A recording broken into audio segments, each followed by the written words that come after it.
Flash flooding continues to threaten parts of Illinois. And there's more rain in the forecast. Eyewitness News reporter Elizabeth Beeson looks at relief efforts downstate.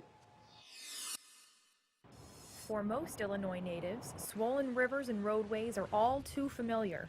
Representative Cheri Bustos has lived along the Mississippi for the past 30 years. When you represent a congressional district where the entire western border is the Mississippi River, and in the southern part of your district you have the Illinois River running through it, we understand flooding.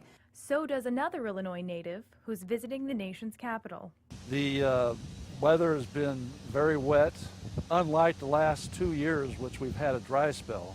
Over the past 2 months, rain levels are about a foot higher than normal for this time of year, according to National Weather Service meteorologist Mike Sacco. Storm after storm coming off the plains all the way through the Midwest, through the Chicago region, and it's just dumping inches and inches of rainfall each time there's a storm that goes through. And many rural areas hit by the floods aren't receiving the disaster relief they need. We're at a disadvantage because we're in a state where we have a highly populated area in Chicago, and that formula doesn't serve the rural areas very well. Representative Bustos has helped introduce legislation that would expand disaster relief funds to locals in more rural areas. I think it's needed because there's a lot of farmers that are in need of transporting their goods, and if they can't get across the river, then that's a problem. The legislation would make it easier for many communities to become eligible for federal disaster aid.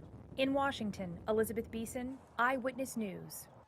The National Weather Service recommends knowing if you're in a high-risk area and staying aware of the current weather conditions, which we do every night here, of course, and it sounds like we do have some storm chances over the next 24 hours. Yeah, and